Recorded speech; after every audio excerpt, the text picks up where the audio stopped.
सब प्रमोशन हो जाएगा।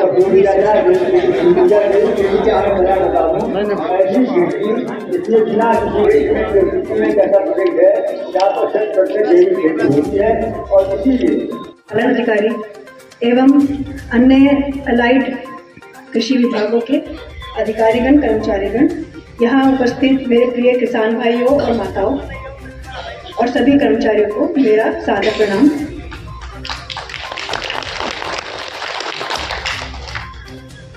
मैं अपनी बात बहुत संक्षिप्त में कहूँगी, छोटे छोटे पॉइंट्स में आपको कहूँगी। बहुत सारी बातें, बहुत सारे अच्छे सुझाव, अच्छे एक्सपीरियंसेस यहाँ पे सभी ने साझा किए हैं, तो उन्हीं में से बहुत कुछ मुझे भी आज सीखने को मिला है। थोड़ी बहुत बातें आपको प्रशासन के प्रतिनिधित्व करने के तौर पर कुछ बातें आपको कहना चाहूँगी। एक जैसे पराली के संबंध में कहना चाहूँगी कि अब वह टाइम है जहाँ पे पराली जलाने का सबकी समस्याएं आना शुरू हुई।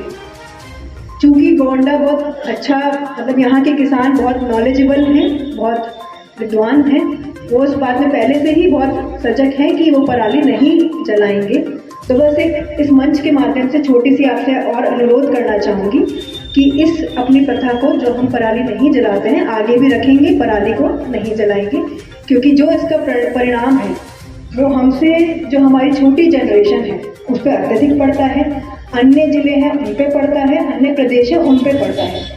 तो इस चीज़ को आपसे अनुरोध है कि इसको हम कायम रखेंगे, पराली नहीं जलाएंगे। दूसरी एक महत्वपूर्ण बात जो है वो है जैविक खेती से संबंधित।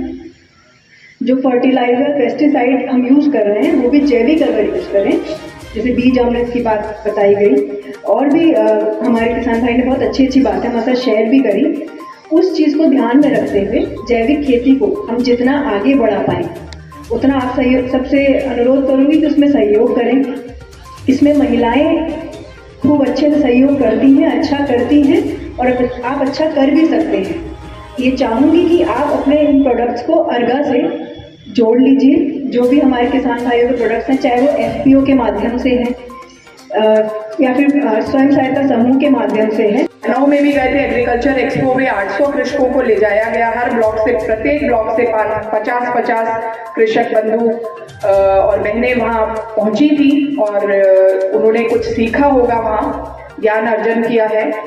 पंतनगर भेजे गए, जबलपुर जैसे अन्य प्रदेश के स्थानों पर भी भेजे गए, जहाँ अन्य कृषकों से मिलकर के प्रदेश के अतिरिक्त देश भर में किस तरीके की विधाएं जो हैं वो कृषि क्षेत्र में कृषि को आगे बढ़ाने के लिए, कृषकों की हितैषी योजनाएं किस प्रकार की चल रही हैं, किस प्रकार का नया जो वैज्ञानिक अभिमुखीकरण है वो देखने को मिल रहा है। उन सब चीज़ों का ज्ञान अर्जन करके अपने घर जब वापस आए हैं तो वो ज़रूर उन सारी विधाओं को धरातल पे उतारने का एक बहुत महत्वपूर्ण कार्य भी करेंगे। आप लोग यहाँ बैठे हुए हैं, मैं देख पा रही थी कि कहीं ना कहीं मुझे पुरानी स्मृतियों में लेके जा रहा था वो समय जब हमारे त्रिपाठी जी जब बात कर रहे थे, तो आप लोग सब कुछ ना कुछ अपनी बुकलेट निकालकर उनका फ़ोन नंबर भी जानना चाह रहे थे। तो एक मन में जो आपके जिज्ञासा है, जो ललक है, जो सीखने की ललक है, वो कहीं ना कहीं मुझे पुरानी स्मृतियों में लेके जा रहा था कि जब हम लोग दूरदर्शन के ज़माने में टीवी देखते थे तो कृषि दर्शन जो कार्यक्रम आता था उसमें खुशी की बात यह है कि ये देख पानी, मेरे पेरेंट्स तो डॉक्टर्स थे लेकिन हमारे आसपास के कुछ लोग आ जाया करते थे। वो कृषि दर्शन का कार्यक्रम सामूहिक रूप से, जैसे सामूहिक रूप से रामायण महाभारत देखी जाती थी, उसी प्रकार से कृषि दर्शन के लिए भी बैठ जाते थे और ऐसे ही नोट करते रहते थे। तो जो अन्नदाता है, जो कृषक है, वो एक जिज्ञासु है और वो अपने कार्य को आगे ले जाने के लिए, अपनी मेहनत और परिश्रम को आगे ले जाने के लिए कितना परिश्रम करता है ये मैं देख पा रही थी और उसके अंदर की ये जो भावना है वो आज भी अभिव्यक्त होती हुई दिखी।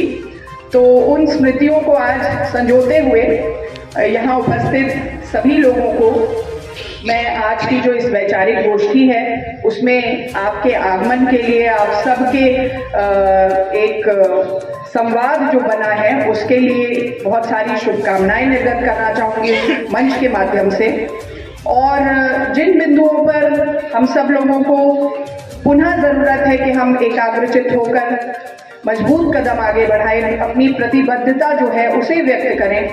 तो उन सारे बिंदुओं को एक बार हम सब पुनः स्मरण करें जो आज हमने ग्राह्य किए हैं, चाहे वो पराली प्रबंधन हो, मलचर की बात हुई।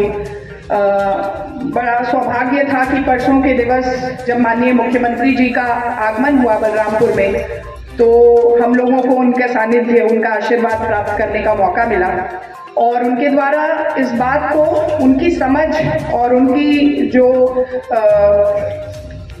कृषक हितैषी योजनाओं को लेकर जो उनकी समझ है और उसके प्रति उनकी संवेदनशीलता, उसको पुनः ज्ञात करने का भी मौका मिला।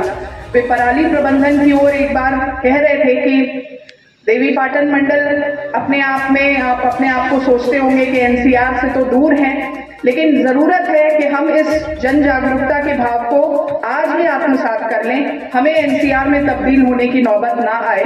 तो पर्यावरण संरक्षण को लेकर के हम सब की जो सोच है उसमें उसको सुदृढ़ होने की आवश्यकता है। और निश्चित जैसा अभी आपको सीडीओ साहब ने बताया भी कि सैटेलाइट मार्किंग्स में, और आप सब विदित हैं कि बहुत अधिक संख्या में हमारे यहाँ ऐसे केसेस नहीं आते हैं, 8-9 केसेस आए हैं पराली जलाने के, लेकिन जरूरत है कि आज सजग होंगे तो आगे सजगता के लिए मार्ग प्रशस्त होंगे और हमारी आने वाली जनरेशन भी चीजों को सीखेगी।